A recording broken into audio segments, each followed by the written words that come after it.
to prepare and submit an environmental impact statement.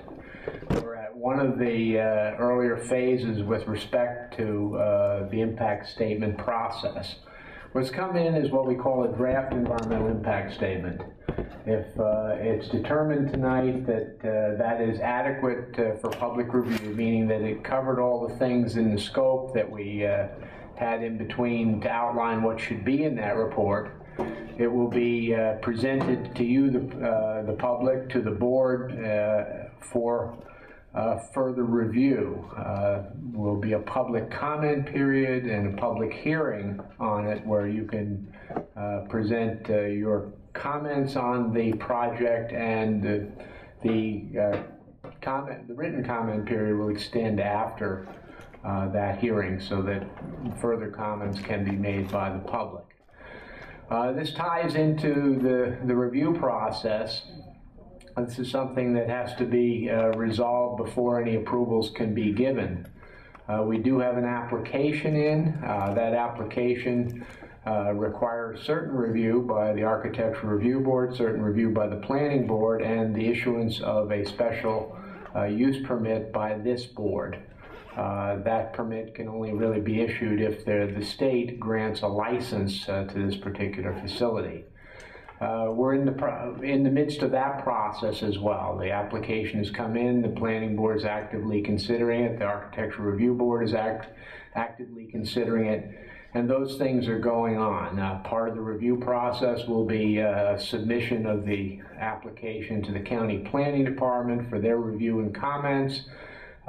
We expect there'll be a hearing on the site plan as well at a later stage when the Planning Board is ready for that. And those are all parts of the process. If the expectation would be after that comment period, there would need to be a final impact statement prepared. That would be prepared, and then the board will, having found that adequate, will have to make environmental findings, and each board will make environmental findings before any application could be granted. So those are things that are a little further down the road. We're going to try to keep you up to date on what the dates are so that you can be involved in the participation. Again, I want to focus now tonight, though. Tonight we've received a draft environmental impact statement. It came in on Friday. The board members have all had copies to be able to be reviewing it. Our consultants have been looking at it in process and have looked at it and are in a position to give the board an advice whether they believe it's adequate to be given out for public comment. And that's the question before the board tonight.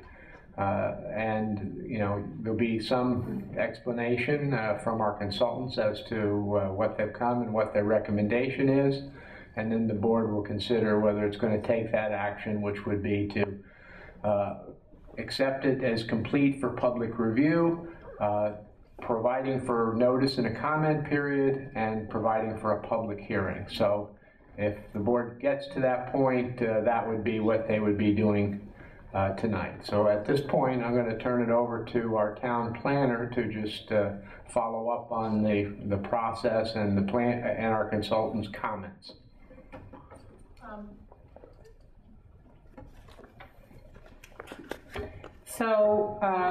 We have the various town consultants present so that if the town board has any questions with regard to the completeness of the document, you can direct them to the various people based on the subject area that they're covering.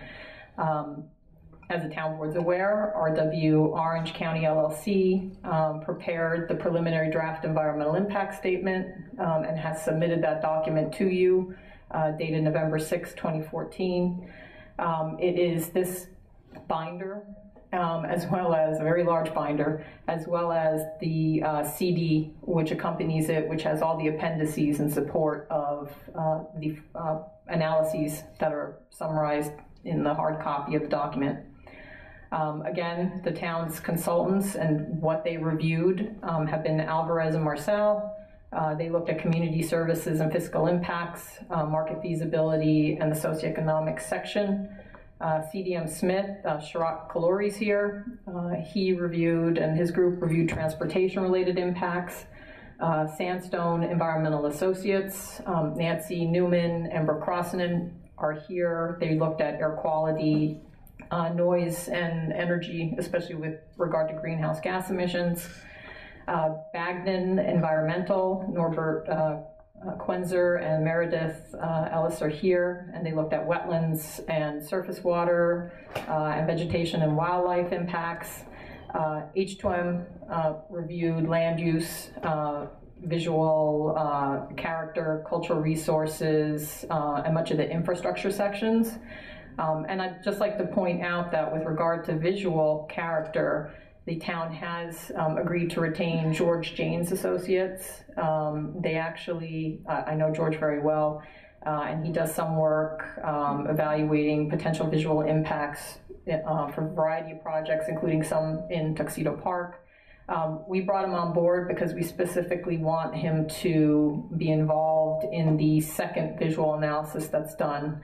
As everybody remembers, it was agreed that a off-leaf visual impact analysis would be done and another balloon test, which will probably be done sometime around December, based on the leaves still being on the trees and refusing to fall. So there is another consultant who's not present here, but who will be working on that review. So, you know, for the past 2-3 months since the scoping document was adopted by the town board as complete, which was on August 18th, 2014, the applicant's consultants have been preparing the various sections of the document and submitting preliminary drafts of sections to the various town's consultants to provide input on completeness as the document was being compiled. And so this really reflects multiple iterations. It's not the first time these sections have been drafted. It's gone back and forth between the consultants who've been reviewing it to make sure that it's technically adequate.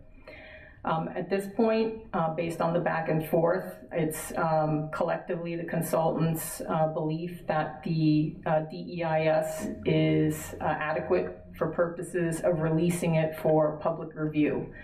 And again, in terms of completeness, it doesn't mean that the town board necessarily agrees to everything in here, that they agree to the mitigations, or that they don't believe that there aren't impacts or other, you know, impacts of a different magnitude. It just means that for the purposes of, does it address that outline which you adopted in terms of scoping document and what has to be evaluated, that has been done. And that you're, at this point, ready to take substantive comments from the public and the various agencies that also have to review and provide you with their comments on all aspects of the project and the impacts themselves. So with that, we do note also that there are some typographical errors, a couple inconsistencies on maps that we've picked up. We believe that can be addressed through an errata sheet, and we will ask that the applicant's consultants put something together before it's finally released for review by the public. Things like misspellings, Bramtown instead of Bramertown. A land use map, one of them just in error shows a particular land use for Katrina Court when it's residential. So we're going to give them that list, but those for the most part are minor, and again can be addressed in an errata sheet. But we do recommend that you determine that it's complete. Having said that, that's your decision as a town board, and we're here for purposes of listening to any comments you may have in terms of whether you have questions and as to whether the document's complete or some of the substance of it.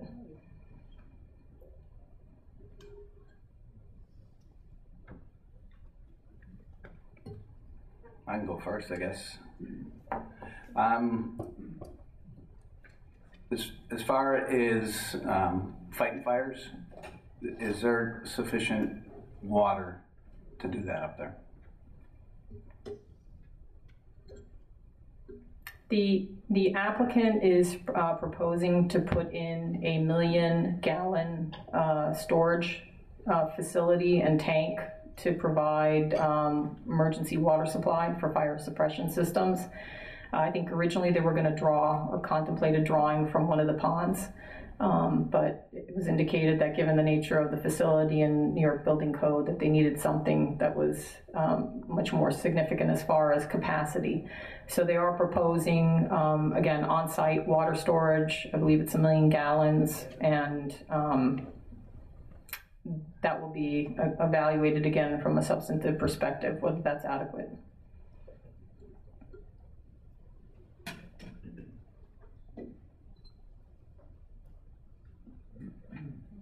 The first thing I want to know is if the land swap deal didn't work with PIP, Pepsi, Palisades Park, why are we here? How are they going to be able to put the 15B ramp in, exit interchange? My understanding is there isn't a swap required at this point, that it can be engineered so that that land swap is not necessary. I'll direct it also to Sherratt as far as his input. Do you recall at this point if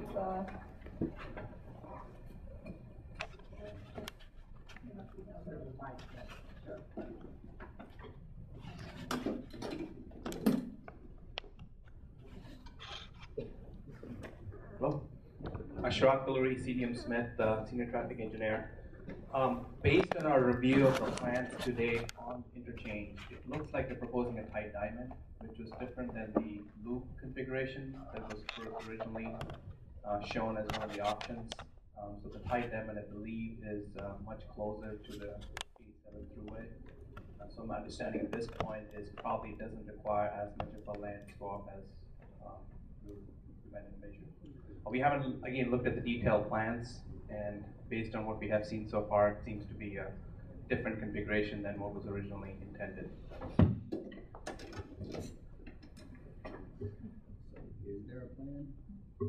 Is there a plan that you've seen or you haven't seen it? There is a plan. It's conceptual in nature. I haven't seen any detailed plans of the interchange, like engineering design plans that conceptually laid out in terms of how the ramps are going to come in. So again, that's something that we had asked the applicant to provide to us, and we haven't really viewed that. The basis and the details of the 15B interchange are going to be considered by the Thruway Authority in an EIS through their process. And we have conducted a cumulative impact analysis and looked at the cumulative impact. But they will look at the engineering design associated with the 15B. And in the plan that they submitted in the EAF, the environmental assessment form to the Thruway Authority, Sherratt is right that they have proposed a diamond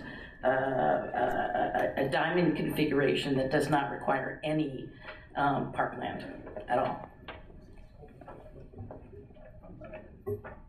I'm not familiar with a diamond-shaped plan coming off of the thruway. Is there any other one around that I could look at? It's in the in the EAF for the Thruway Authority, so we certainly can make that available. No, physically, can I drive and go see what one is like on the thruway? Are there any other ones used in our area? That I don't know. We have an idea.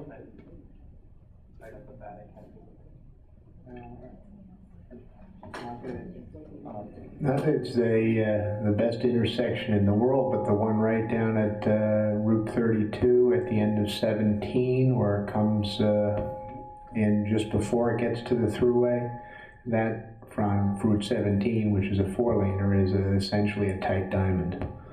That's a complete traffic jam up there, though. Well, I said it wasn't the best example, and in the particular case, it's because of what they built subsequent at that location. Because that tight diamond was there even when I was in high school, and it's since then that the Woodbury Commons came in, and they're proposing to put a casino up there too. Well, people didn't take care of that at the time when they should have, and I'd like to make sure that that's not going to become an issue here.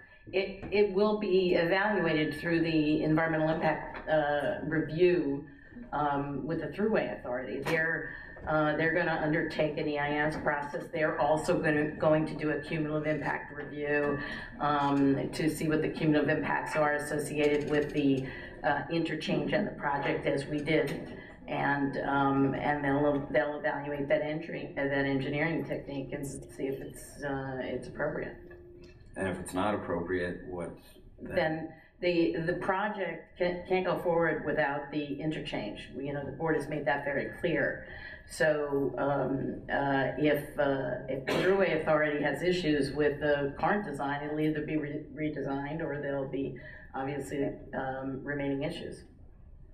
So it'll be up to the New York State Thruway Authority to approve ultimately approve to 15B. Correct. It'll have nothing to do with the town board. The town board has done a cumulative impact analysis and will update that cumulative impact analysis when we get more information that's available through the EIS process before the Thruway Authority. In addition, the town will be a involved agency, just as the Thruway Authority is an interested agency. The town will actually be an involved agency, and the town board is free to submit comments at any time during that process as well. Who will be the lead agency on that? Thruway Authority, presumably the Thruway Authority will be the lead agency, being the technical experts in that area, and they're poised to be the best agency to be the lead agency. But the town board will have opportunities to submit comments and review that process very closely. What part would the park play in it if they need park land? Well, right now, the proposal is not to use parkland. Yeah. If for some reason they would have to use parkland, then obviously there'll be a role for the Palisades Interstate Park Commission. But right now, the proposal is not to use parkland for the interchange. All right, so at this point you believe that would be lead agency, the New York State Thruway Authority? Yes, they haven't designated themselves as lead agency as yet. Has it been offered to them yet? Yeah, they have the EAF, right? They have the EAF, and they have the application. And it's my understanding, they've already gone through a couple of processes and gave comments to the applicants and asked for changes in the environmental assessment form. Those changes, I believe, were made. And now it's up to the Thruway Authority to designate itself lead agency. And they'll do the same thing that the town board did. They'll send a notice around to all the involved agencies to ask if it's okay, unless someone else stands up and says they want to be lead agency. We don't expect that to happen given the fact that it's a highway and they need that expertise. And then the road that the county had submitted a letter to the park asking for the road back. What part does that play in the interchange, being that you have 2 lanes going east and 2 lanes going west on 17A, tying into a single lane over the bridge, which the bridge goes over 17, the train tracks, and the river? We're not in a position to answer those questions. Those are legal questions that be determined through the process. Again, we have the town board will have the opportunity to provide comments to the Thruway Authority. All right, I just haven't seen a plan that shows those bridges being widened anywhere. It is. All right, well, I only got this Saturday, thanks to Mike for actually dropping it by. So at my doorstep Saturday. So forgive me if I haven't gone through all the pages already. But again, we can make available to you the information that's been submitted to the Thruway Authority. It's public information that their environmental assessment for. Yeah. Thank you. Would you like that? Yes. Okay. Yeah, just quickly, I wanted to show, because I had looked through here, and there is at least one plan here that shows the configuration that they'd be proposed of way and create this tight diamond. And it is in the plan. I can understand, the massiveness in the document, not getting to it. But I wanted to show Christian how it was laid out. It will also be there for the members of the public. This document will be publicly available. We expect to have it on the website by Wednesday. There'll be copies in the library at Town Hall. I believe the CD copy will be available so you can all take a look and see what's in there, but there's a lot of information. Let me put it that way. Essentially, see how they're coming up here. Here's the right of way limits. So is there a stop coming sign in here. That's what they would do, or a traffic. So you can have a traffic.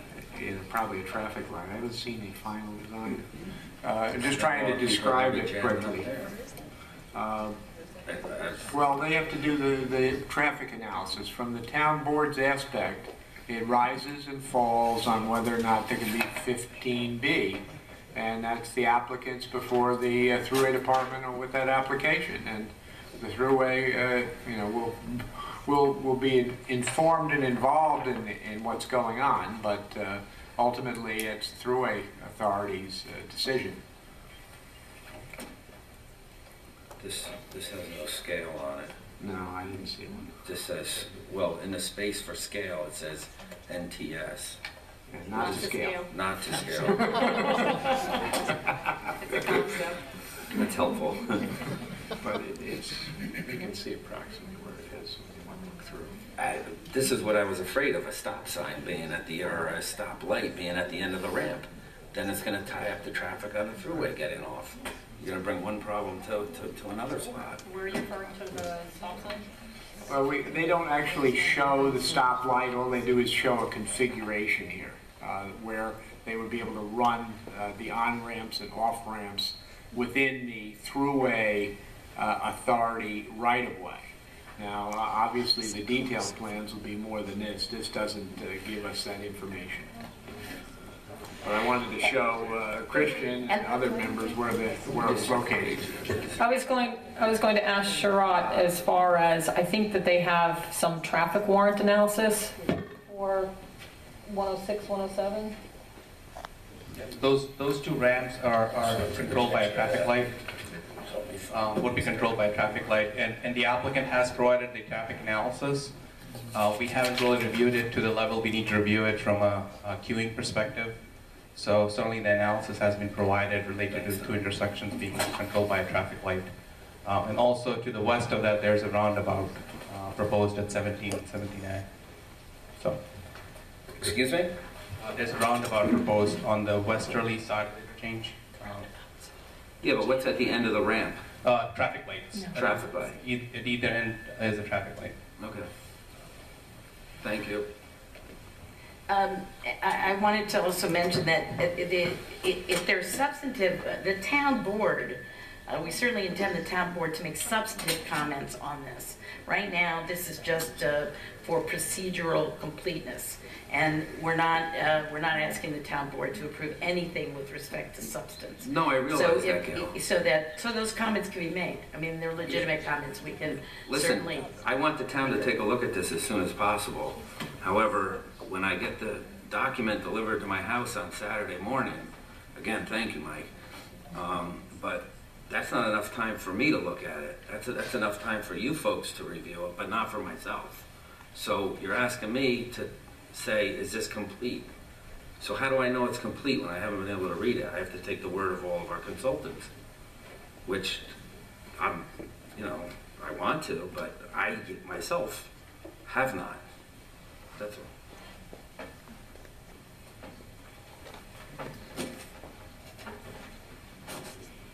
I mean, I've got a fistful of questions for the first few pages. No, you can go. I take a break.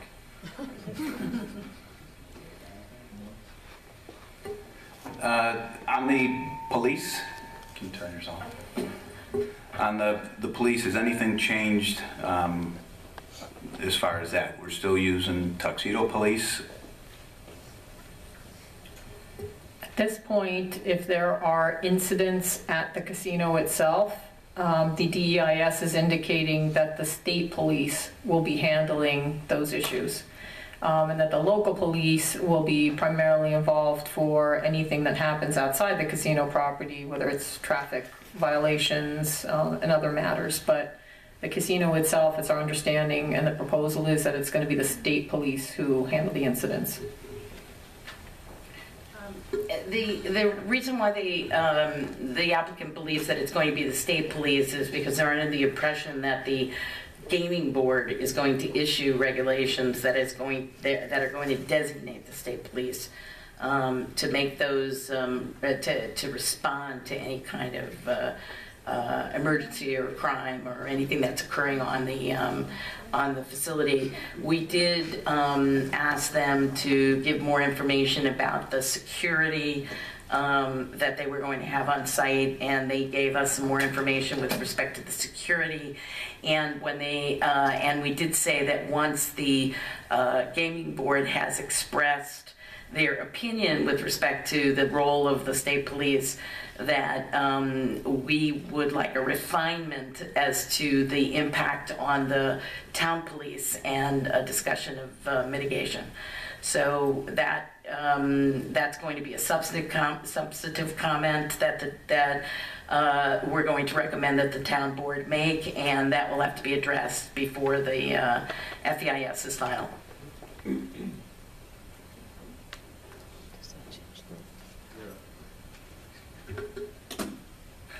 My question, all right, and forgive me because I can't find the page that it was on, but I saw one page where it looked like, and that may correspond with some of what you're saying, but that this would have no impact on our court system or our police system whatsoever. And listen, I was scanning through without my notepad in the very beginning. I saw it and I cannot find it again. But it says something to that effect. And is that because the state police are going to be handling it? And if the state police were to come across something or be called in, that it wouldn't go through our court system, or it would go through the troop, it's the F barracks Yeah. for the state police, correct? Correct. So it would go through their judge and court, or? Well, we're not sure about that. And that needs to be clarified. But I want to make a point that there is no comment that says there's no impact on the police. Mm-hmm. As a matter of fact, there is a chart in the fiscal impact section that demonstrates that there is currently, without knowing exactly the role of the state police, that there could be as high as a $7 million impact on the local police. You might be reading a line that the applicant put in there and said that when you include the increased revenue that the casino is generating, okay, they have made a statement that there is a $9 million surplus, and that there is revenue that would offset the expenses. We have already indicated to them that we want a refinement and we want to look at mitigation separate from that, and that will be open for discussion. That must be what you read. It was within the first few pages of it. It may have been a summary from the executive summary, yeah, in the introduction. It's also in the community services and fiscal impact section. But again, it's not that there isn't going to be demand created for the facilities, but their response is that they're generating enough revenue to pay for whatever is required to upgrade those services. So does that come out of the 47 million? No, this is just your the real property taxes that they would generate from being taxed. And the gaming property tax and the gaming taxes. Mm-hmm. I think that I had caught, we had made a comment every time we saw that sentence that it be described a little bit differently, that although there was a positive impact of $9 million, that they still needed to refine the fiscal impact of $7 million. So there should be, it may not be clear enough, and that is something that it needs to be fleshed out a little bit more during the substantive comments that we're going to make. Right. But it really has all the information already in there.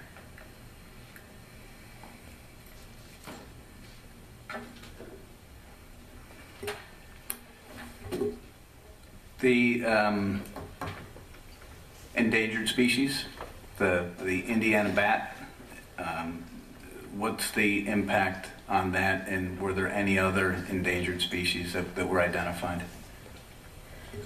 There were observance through, I think, acoustic surveys that the Indiana bat habitat is present, and I believe in the area of the resort casino. I'm going to direct that to Norbert Quenzer and Bagden Environmental to provide some additional insight.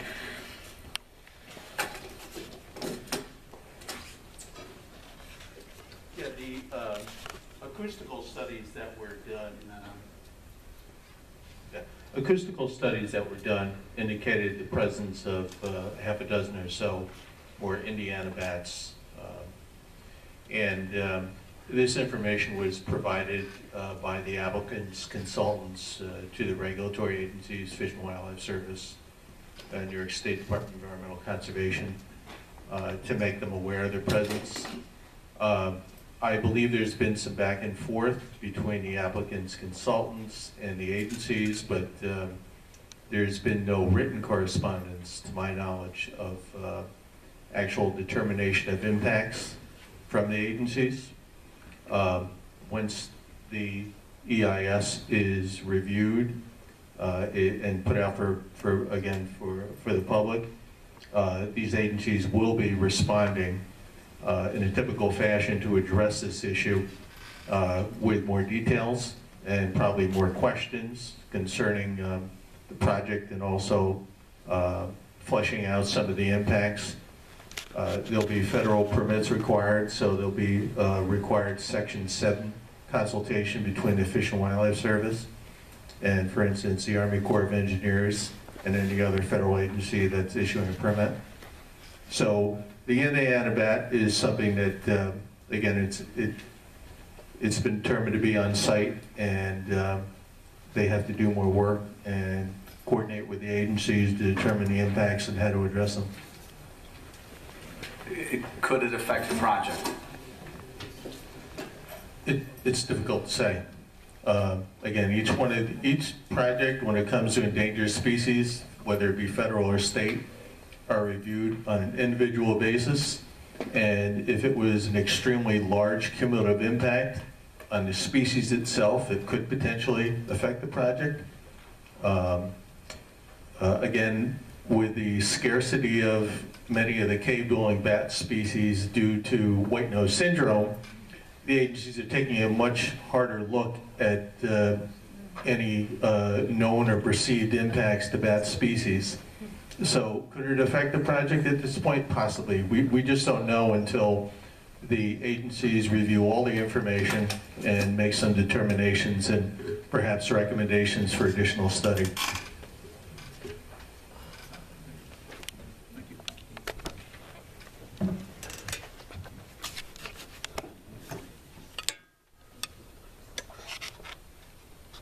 I've just got, a whole paragraph written about quality of life. I'm just extremely concerned, as many other people are, about how this whole thing's going to affect our quality of life. And is it properly addressed in here? Because I haven't read much about it. What is contained in the DEIS is in the land use and zoning section, and it talks about community character, which addresses quality of life issues and considers it from a number of standpoints. So impacts related to, let's say, the visual, air, noise, property values. That is primarily summarized in the land use and zoning analysis, and the applicant makes statements as to whether they believe it's a significant impact or not. During your substantive review, you'll be making your own determinations and comments, but the information as to what extent the project impacts those areas is evaluated. It's evaluated on a neighborhood basis. So there may be different impacts in terms of community character, let's say for Laurel Ridge and Clinton Woods versus Katrina Court versus Benjamin Meadow Road. So, or getting all the way to Eagle Valley. So that narrative and that discussion is in there for you to comment on. So things like if the traffic backs up all the way to the East Village because people can't get off the thruway, when it was originally supposed to be a clover leaf, as I understood it, and now it's a diamond possibly, and with a traffic light at the end of it, and we have cars backed up and may possibly breaking down or overheating in the summertime. People getting out of their cars. The fence line that we have in the East Village is not much of a buffer for people getting out. There's a gate that's basically wide open on a continual basis, and cars breaking down, people coming out, knocking on people's doors. Who knows who's coming when you have a casino? What's there? I was just going to add that the document indicates that the East Village will be in the project area studied by the Thruway Authority. And so some of those impacts will be addressed. And again, the town has an opportunity to make comments to the Thruway Authority as well. From all bases, safety, sound, visual? Everything. Okay. Yeah. And they're also going to study 100% this diamond with a stoplight or something at the end of it? Absolutely. And if they say there needs to be a different design, there'll be a different design. Without the appropriate amount of land? Well, I'm just trying to understand it because I really don't. They may not like the design of it. They may decide it has to be an alternative design because ultimately that interchange comes under their ownership and maintenance. So they need to make sure that it operates appropriately and that it's designed to meet their standards and safety requirements. But that's going to be done as part of their evaluation of the interchange. And they will evaluate whether or not there's the role of the park, the commission, the park commission. Thank you. I'm going to jump in and follow Christian with the noise. We talk about the East Village and the noise on the thruway. How about Clinton Woods and Laurel Ridge? And we have Nancy here and Brooke to respond, but right now the DEIS evaluated noise impacts in a variety of areas at different receptors and found that there would be a 6 decibel increase, I believe during the peak hours for Laurel Ridge and Clinton Woods. I believe it affects a total of 36 homes. 15 and 21, I believe, in the representative communities. And at this point, the proposal from the applicant as far as mitigation is to provide funding to those homes that are affected, I think in the order of magnitude of $25,000 per home, to install upgraded insulation windows in those areas that front to Route 17A. But let me see if, again, additional comments. Again, this is the applicant's proposal. The board is not accepting that, and that's in this vote today on the completeness. We just need to get it out to the public so we hear from those people who live in those houses on what they think about it, and that the town is free to make comments, substantive comments as well, regarding the mitigation, whether you think it's adequate or not. So that's only being offered to Clinton Woods and Laurel Ridge? That's their proposal. Yeah. That's their proposal. So that's kind of a slap in the face to the people in the hamlet who are in the town. I'm not even talking about the East Village. All the people that sit up on the hill in the nursery where... Well, a noise analysis was done, and the applicant concluded where the significant mitigation for that area. Did they have a microphone in the nursery part of town? Up behind Bentley's Deli and up in that area? I don't believe there was a receptor. We had one receptor, I think, in Tuxedo. I'm sorry, can I hear you?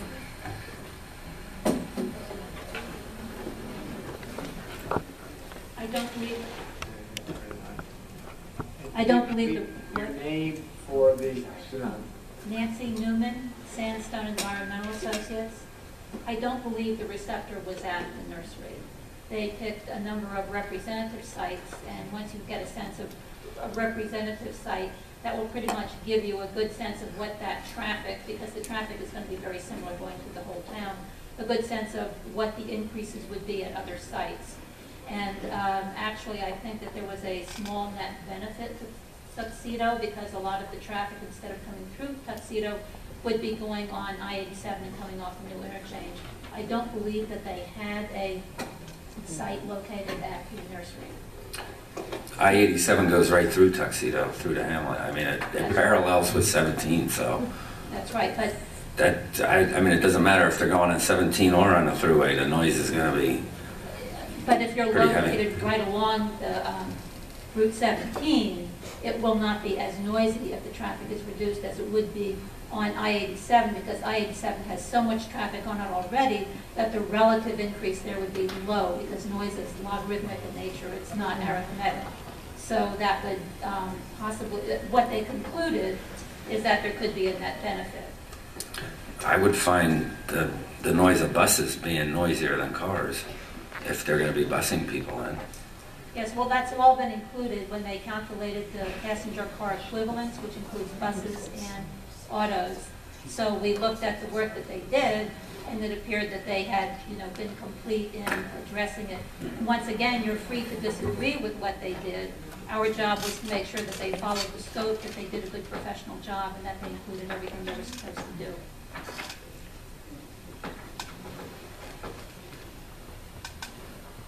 And if you wanted to come back and say as a comment that you would prefer to see additional sites, that would certainly be your right to do so. It was not part of the scope. That they did quite a lot of sites, and we did have them do a lot of additional sites from what was initially proposed. And if you think that they should have had additional sites, then you can certainly make comments when it comes up for public comments. Our conclusion was that they had done a complete job in terms of characterizing the noise levels in Tuxedo, in the East Village, and in a lot of the neighborhoods. And some of that had been with the input of Tuxedo Park and a number of other people who had commented on the scope of work before they went out and did everything.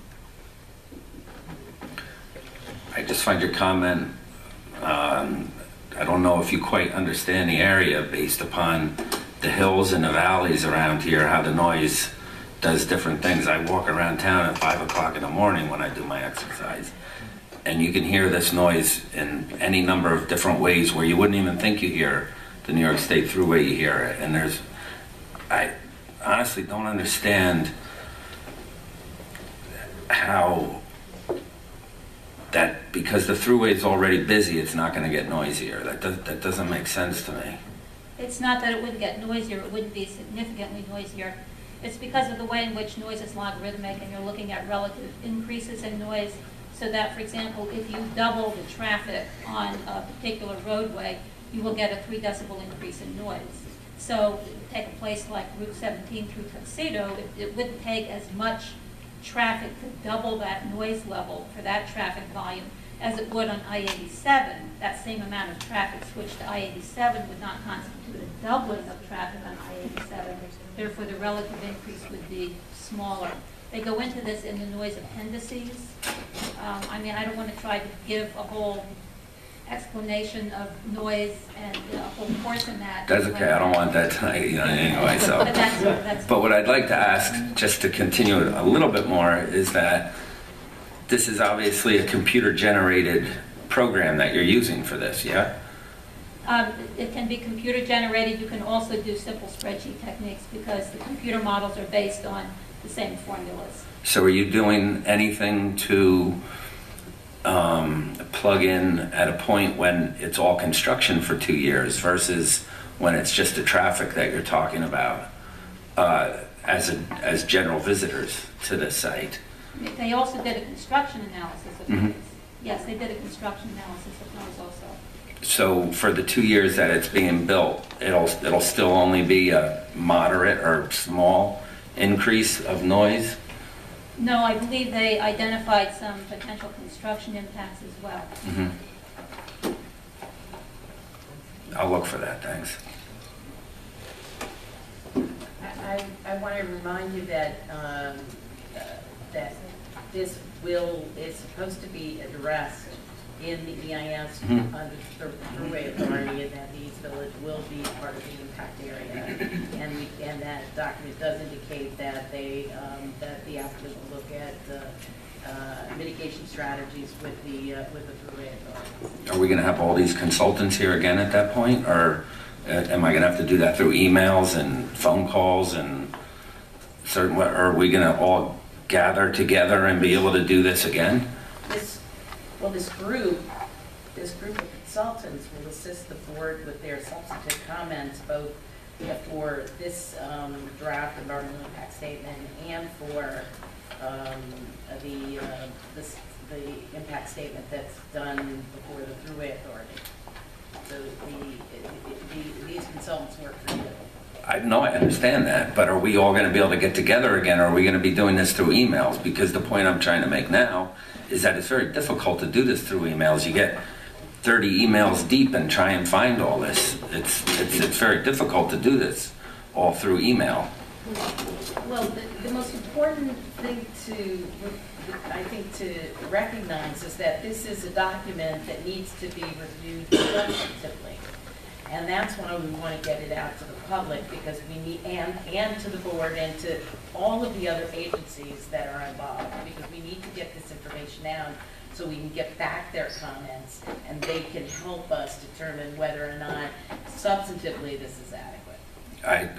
I agree, but why can't this go out before the board approves it to be complete? Why can't it go out and let the public look at it and bring their questions in and find out how complete they think it is as well? It's usually, that's not the usual process. As a matter of fact, if a state agency or a federal agency was doing this, you wouldn't even know as the public that they were actually putting it together until that it's out in the environmental notice bulletin and then it's been deemed complete, and here it is for public comment. The problem is that there's a lot of overlap between completeness and substantive comments. And if we don't get it out in some form, we won't be able to get the true substantive comments. We believe that if we put it out now, what we get is substantive comments, not necessarily what goes to completeness, which is procedural. And it only is to say that this document has enough information such that it is adequate to put out for public review. That's what the regulations require. That's all that this determination is for. And that's what we're trying to do, so that we can actually get the substantive comments that need to be made. Okay, thank you.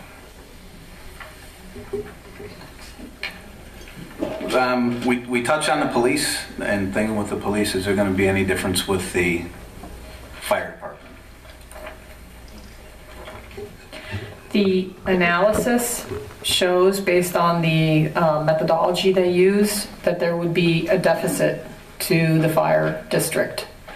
And so at this point, they note that as far as equipment is concerned, they've indicated that it would be covered by a portion of the 2.5 million host community agreement. However, they've suggested ways to mitigate the personnel issue, including establishing a fourth brigade, fourth department or firehouse that would be made up of their own in-house staff that would volunteer. Whether that's acceptable or not, again, that's part of the substantive review, but certainly the EIS notes that in terms of the fiscal impact to the fire district, it's a negative fiscal impact. That is not addressed through the gaming revenues or the real property revenues.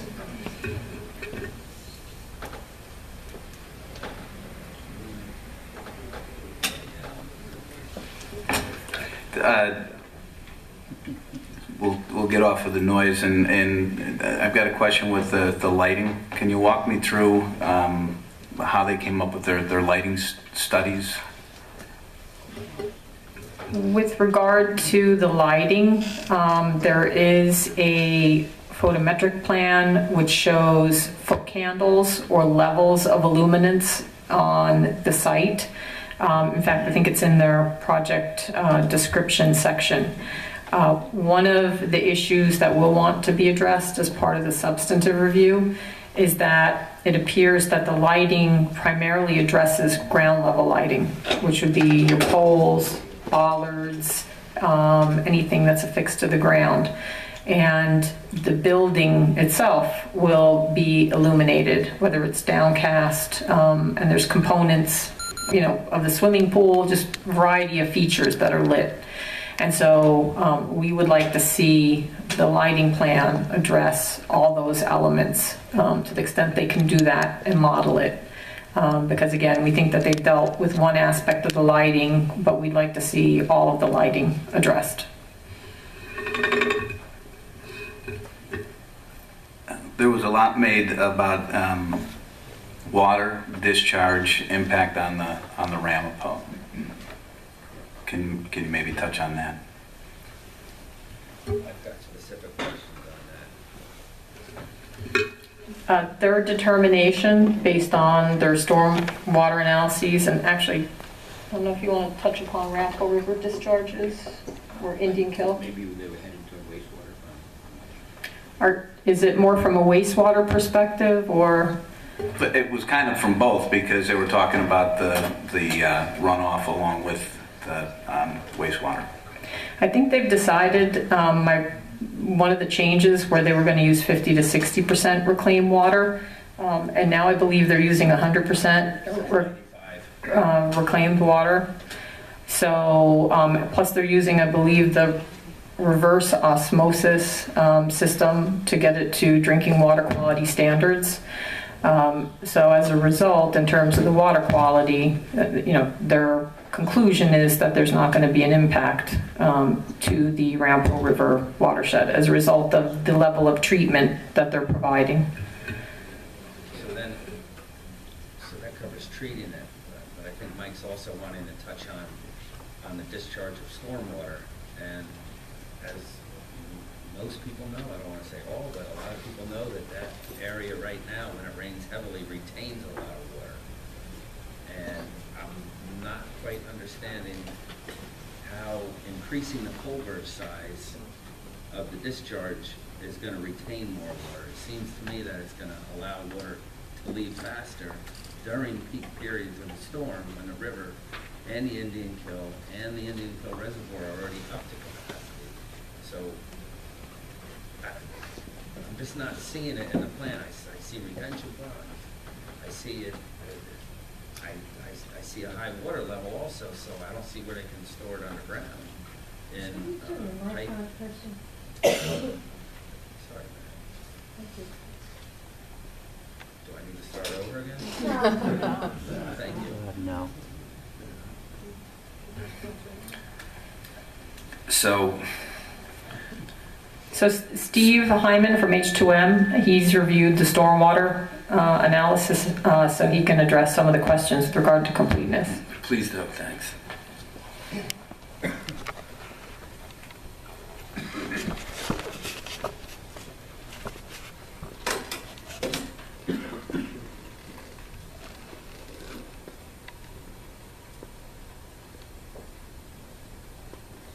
To date, the applicant has submitted a stormwater management report, a flood impact analysis report, and a draft stormwater pollution prevention plan. A SWIP. A SWIP, a draft, as well as a comprehensive set of approximately 70% construction level detailed drawings for the various stormwater systems throughout the site. And although there's a lot of technical review still to be done, the package is, they provided all the information one would need to make the analysis to determine whether or not we agree that they are not going to be having any higher flows post-development than pre-development. So they delivered the information. Now there's just technical review that has to happen. Where are they going to put all the water while they're dewatering their trenches when they have footings? Because they're not going to have their ponds in place at that point, are they?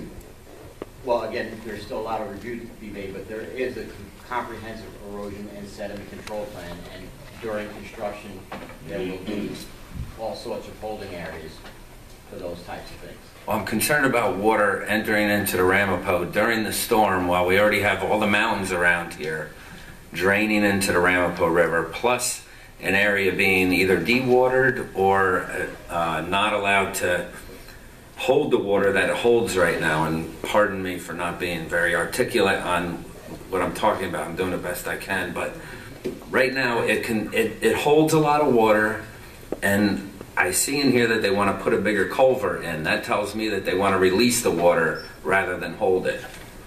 No, they're actually having detention ponds. One? Well, several, but and also there are various different types of drainage systems throughout the 240 acres, but the intention is not to increase the post-development flow. What about during heavy rain and storms when that water right now sits all through there? I've driven through there during heavy storms, and if I'm not mistaken, it's a 100-year floodplain. I'm not sure what the question was there. When I read this, I interpret it as water is going to be leaving the area through a bigger culvert. That's what it says, that there's a bigger culvert, there's a culvert there that's undersized, and they want to make it bigger. Yeah, and that is unrelated to the detention facilities that they will be constructing to control. But again, we're going to be going through a comprehensive review, as are several other agencies, including New York State DEC. So that's not to say there won't be technical questions. Again, going back to the complete package has been submitted, and we have started our review on it. All right, so you haven't reviewed it all yet. You've just begun. Well, more than just begun, but no, there's still more to review.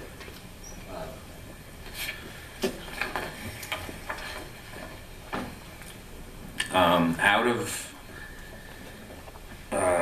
some of the permit, they were looking for permits. There was a list of the permits they're going to need. One of them is a blasting permit.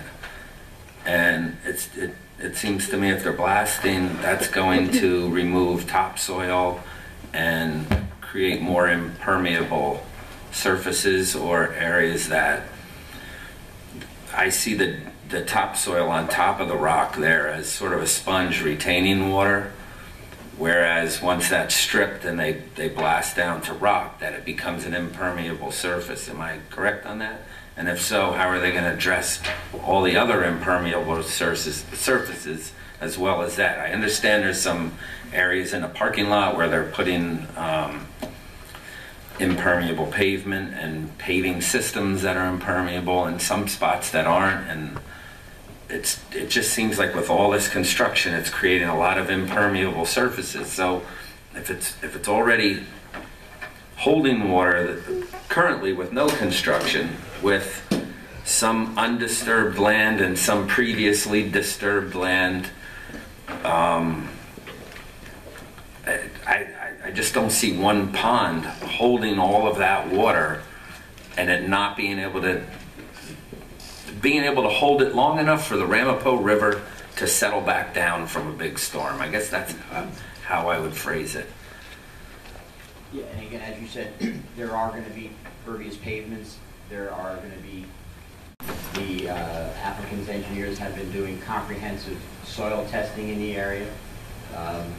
So from their perspective, their calculations bear out that their post-development flow will be less than their pre-development flow. Again, a thorough technical review by ourselves, the town, and all the other agencies are either going to lead to questions or not, but we'll know when we complete the review. Is there a geologist on board looking at all of this to find out how deep it is till you hit rock up there, and where and then a hydrologist knows where the water table is up there? Because when I went up in there during a dry summer, there's a whole channel of water going. If you're looking down what I would call a runway to the right-hand side, it's got a high water table there. If you go to the appendices, yes, they have a geotechnical report. Yes. And they also put in piezometers. It's not that easy to understand that. No, I know. It's very technical. But what they did is, if you go to that report, they indicate the comparison of the surface level to the water table level. And it is relatively high there where the casino hotel would be constructed, because in fact that area was, before it was filled in for a runway, likely a wetland before that time. Exactly. So it's just naturally going to have a high water table. So within the document there are descriptions of dewatering measures that they will contemplate using, and I think they have several options. Each of those options, they also describe what the potential water quality effect would be, and then how they're going to control the dewatering so that it is captured before it's released. Well, and that's specifically with regard to construction, and that's their proposal. And Steve's point is that they have a plan and they have a proposal of how they would address it, and it's during substantive review, we look specifically at all the technical requirements to see, in fact, if they're accomplishing that objective. And that has to be approved by the DEC as well then, yeah? They require the stormwater pollution prevention plan. They need the permits. So, from but DEC. We're talking about two different things as well. Everybody's concerned about the drinking water of the Indian Kill Reservoir. That I understand is being addressed through quick filtering sand filters possibly, as well as reverse osmosis and whatever else that is out there on the top of the technology charts for cleaning water. Even I saw berms being created so that the water can be filtered through the berms, it looked like to me. So the other concern that has to be addressed is that how fast the storm water leaves that site and it doesn't overwhelm the Indian Kill Reservoir, the Ramapo, and the Ramapo is already at maximum capacity and beyond during certain storms. And if with all the impermeable surfaces dewatering, the amount of water that's held there and may not be held there during storms any longer has to be addressed. And I'm just a working guy. I can't tell you if this thing is complete on that. No, as I said, I can tell you it's complete. But you said you're still studying it. No. I think you have to look at the review on two. What's the definition of substantive? Well, I can tell you the definition of complete, which is that I know. well, it's a very low standard for completeness. It's procedural. So looking at whether or not we or you agree with any of these conclusions or desire or need further study, that's what the substantive comments are all about. It's important to have at least a document out there, as you see, that to get out to the public and to the agencies, so collectively we can decide what needs to be done, mitigation, what we agree with, what we don't agree with.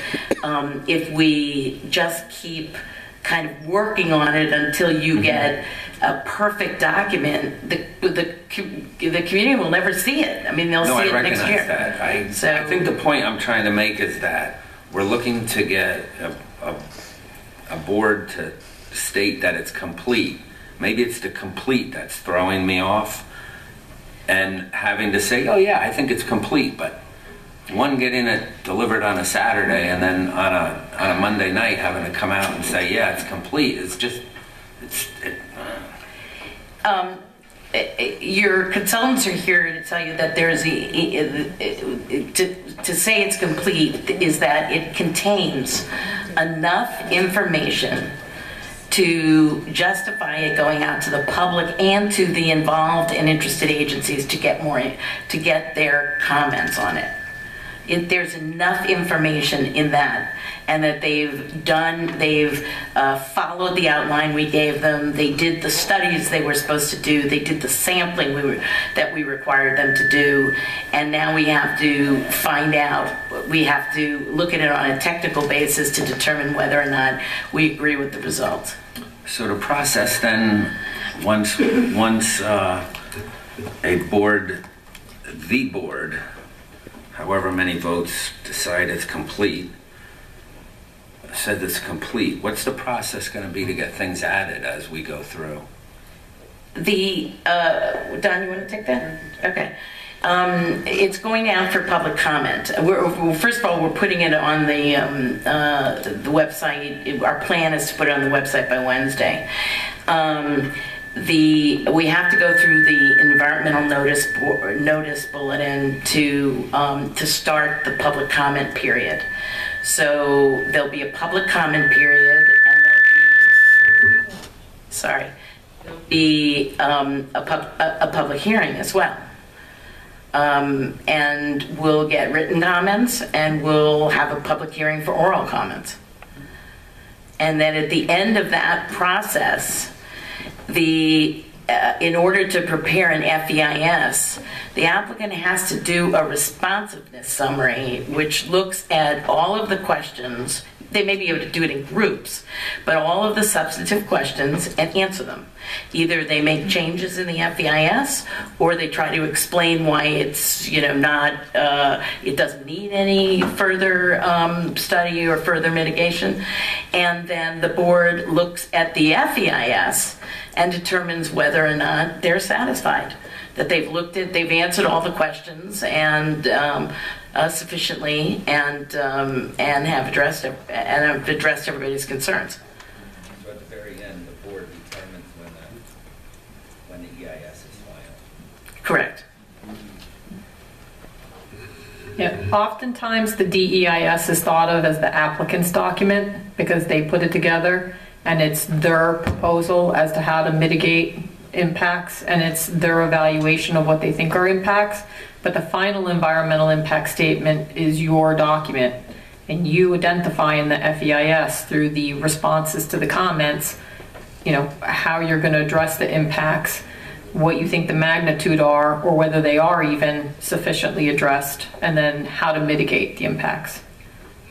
I'll add one more thing. The board is required to make findings after they accept the FEIS, and make findings to determine that say this is an impact and this is addressed, to make sure that everything is in accordance with the SECRA statute, the State Environmental Quality Review Act. So those findings are a statutory requirement that the board has to do before any permit is issued by the town board.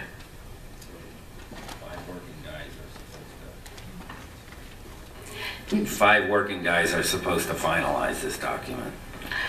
Well, that's why you have expert consultants. It's more a statement than a question. I understand. It's very difficult, and we understand in any kind of when a town is a lead agency, it's a very difficult process for the town board members. I'd like to ask everybody if they've had a chance to read this. Yeah.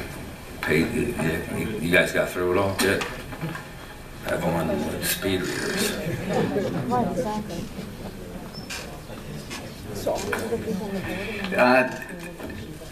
I got a question if I want to make sure that some of the things were included in this, and that in this it says that there's going to be a farmer's market up there. I don't know if they are comparing, is it going to be in competition with ours? I don't know if we looked at it. Also with the property values, it said basically that they can go up, they can go down, or they can stay the same. And I guess the last thing is on 17A, did they look at all of the intersections, and did they look at traffic control measures there? Is it going to stay open?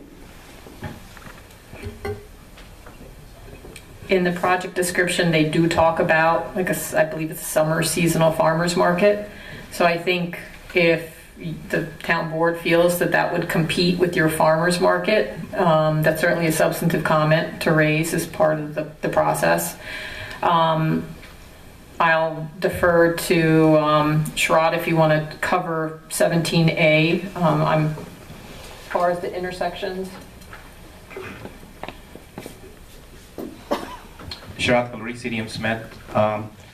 In their latest report, the traffic impact report, they do list, they have several under section 17A starting from Benjamin Meadow all the way up to the interchange, which includes the new Diamond interchange and also the new roundabout they're proposing at 17A and 17 ramps. So they kind of looked at everything. They certainly have some improvements, mitigations, and that was your other question. At several locations, which either currently operate at poor level of service or will operate at poor level of service in the future. And I just want to add that there will most definitely be a comment recommended for you to put in the record with respect to the property values. I'd just say you were talking about the intersections. One of the intersections they're looking at a signal warrant analysis is Route 17A at Long Meadow Road and Clinton Road to determine whether the potential need exists to put in a light there based on the traffic analysis. Into the future.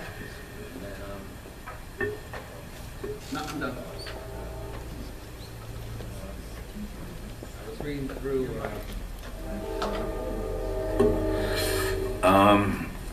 there's a section in here where, and I don't know if you can speak for the Architectural Review Board or not, but it says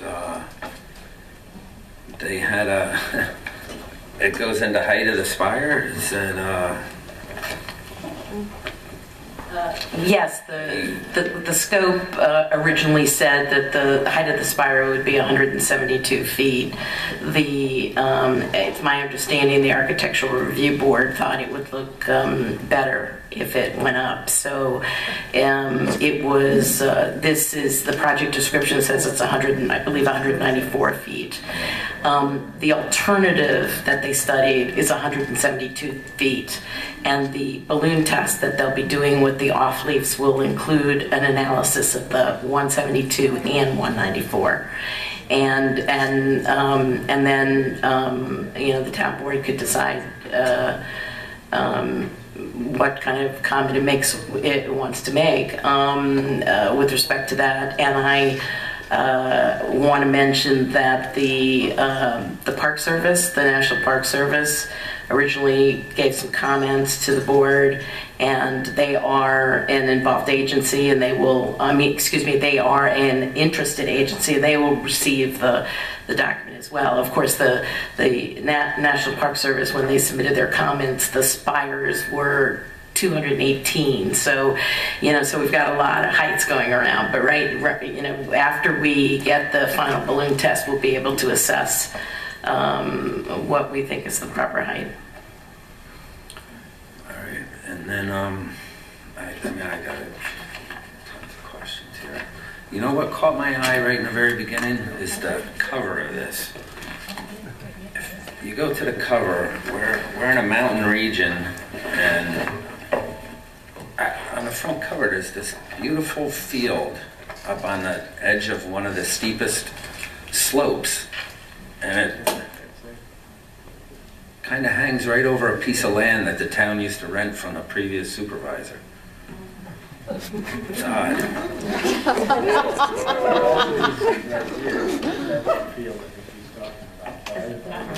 I've never noticed a field there, though.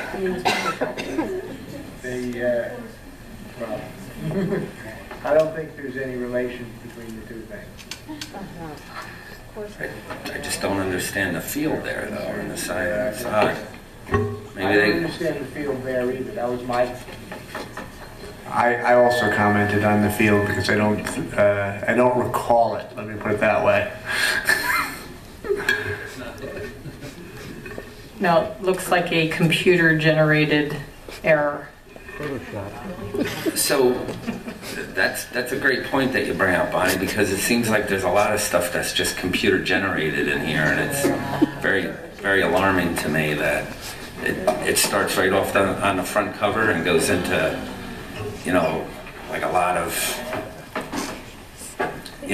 hastily, quickly prepared documents in here, so. The engineers and scientists use computer models. That's the reality, and that's how they do a lot of their work. And there was actual sampling, with respect to height and respect to noise, to verify those models. If a poor choice of a cover sheet we certainly can make that comment, but it's not necessarily true that it was all hastily put together. There was a significant amount of work put into this, and whether there are issues that we agree with or don't agree with, it represents a lot of information that we want to get out to the public. I'm not saying that it was. I'm just saying when items like that are there, that's the appearance it has. So absolutely correct. Appearance is a lot. Unfortunate choice of pictures.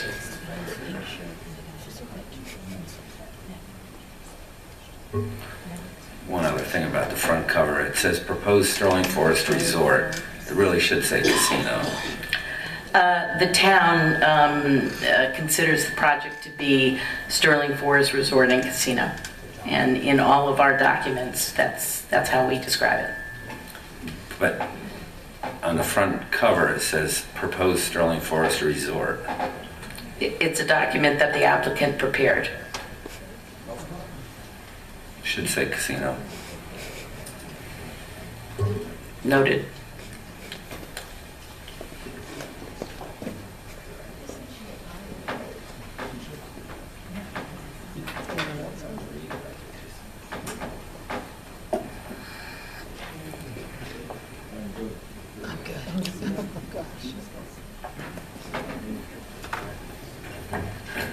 Well, if the board doesn't have further questions, the issue before them is to consider whether they should release this for public review, provide for the comment period, and set a public hearing. We prepared a proposed resolution for you today, and that's before you. Rubber stamp.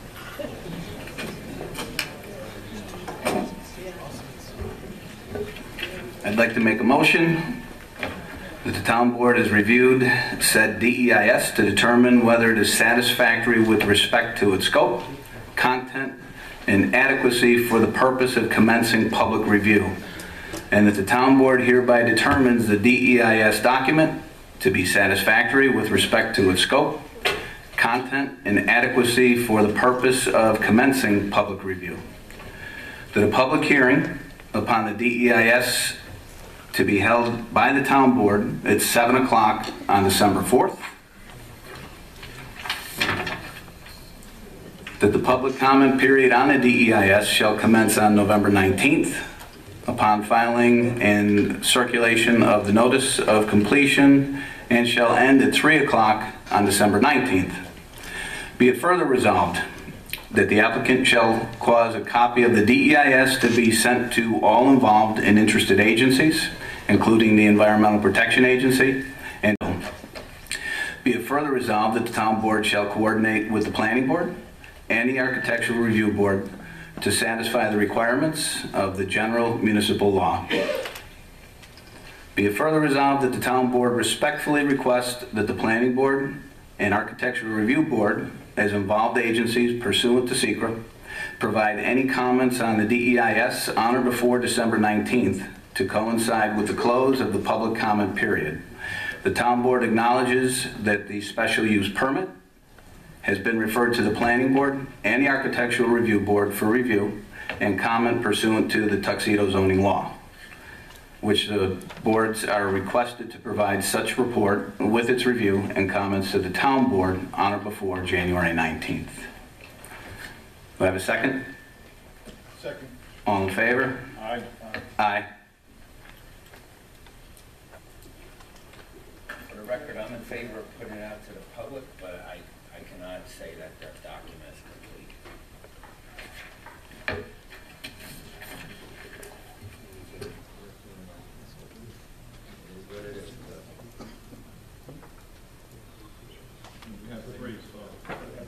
It's academic. It's for the record, and it will be noted in the minutes. There's one other item that the board will be considering on Thursday, and I wanted to mention it so that the public is aware. The applicants requested that the town board make a submission to the county planning department for their review with respect to the special use permit that the town would have to grant if it was moving forward with this. The applicants made that request, and I think the board will be considering that on Thursday at its meeting then.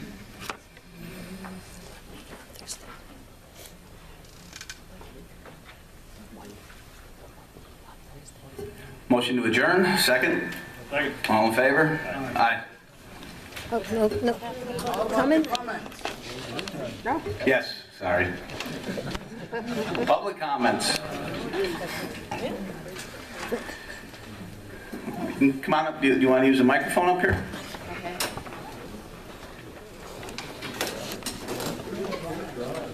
Hello. Hi, my name is Kim Kilgore. I was wondering what studies have been done with the with noise and air light pollution from the amphitheater they're putting in. I didn't hear anyone discuss that this evening.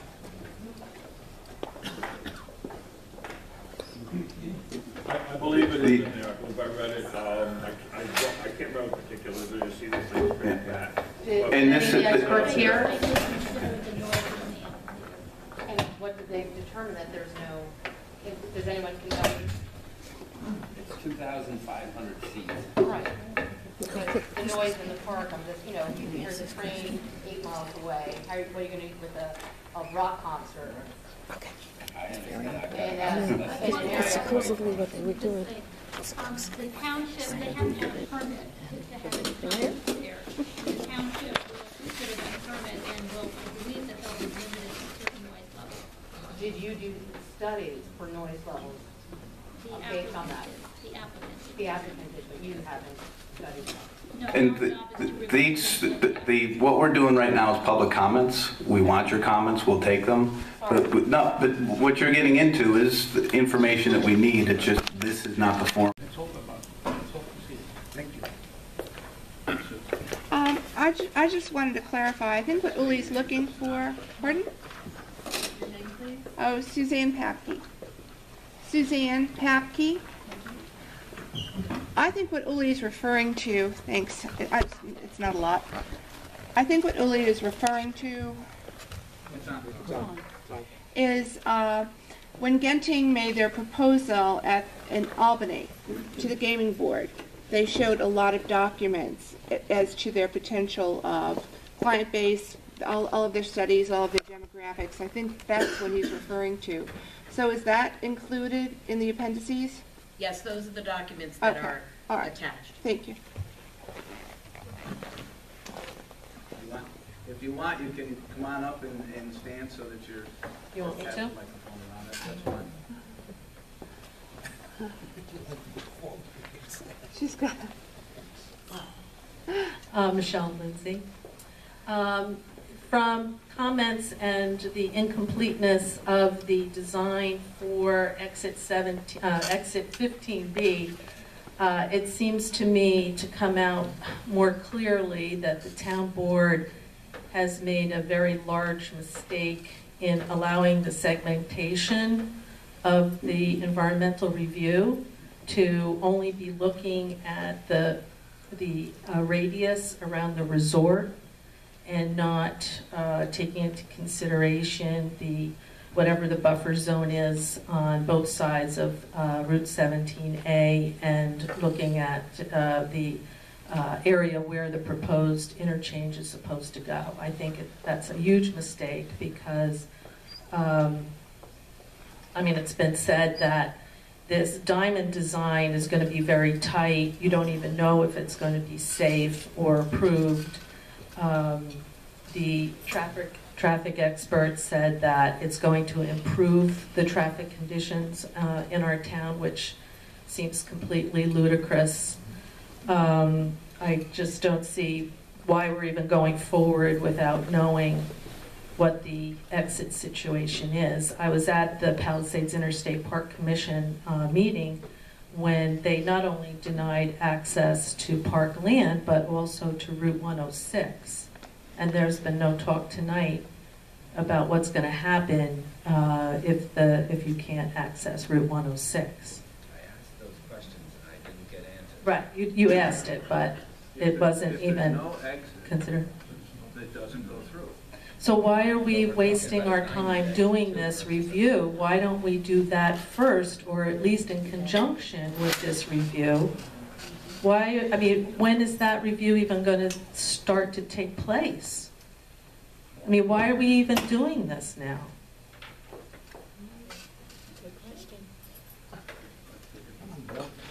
If there's not going to be an exit, there's not going to be a casino, you've said that. Okay. This is the process that we're following.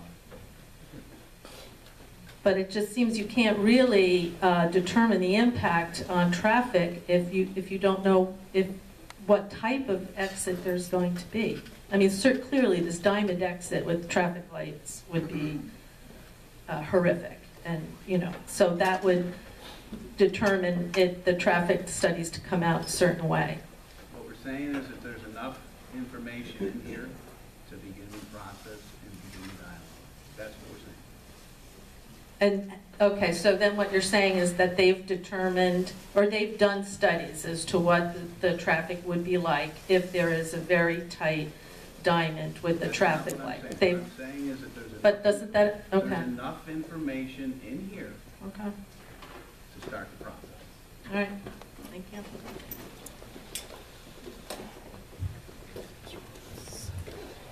I know I'm not supposed to answer any questions, but there's an impact analysis in the document. There's also a discussion of that the FEIS also can't be approved until we know what the issues are associated with that, with the interchange. So it is expected that we'll get that information in order to incorporate it into the FEIS and the final cumulative impact analysis. And they will also do, the Thruway Authority will also do a cumulative impact analysis. What is the time frame? What is the time frame? By December 19th. It just won't happen. But if it's not going to happen by December 19th, how can you issue a final impact statement by December 19th? We're not. Time frame for the New York State Thruway Authority. Ouch.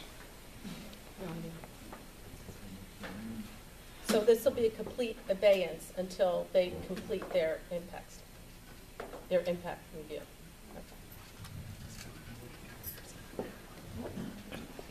Again, we'll take the comments.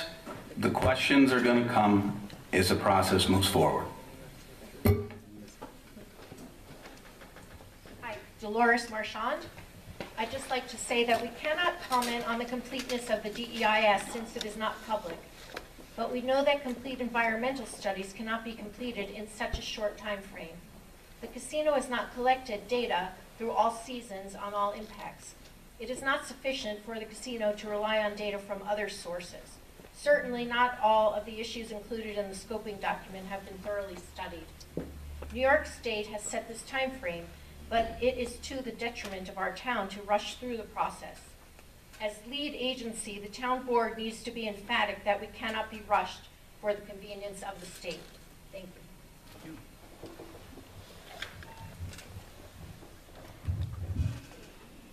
Any other comments?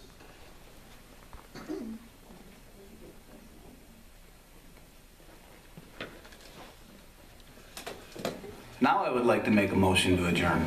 Second? Second. All in favor? Aye.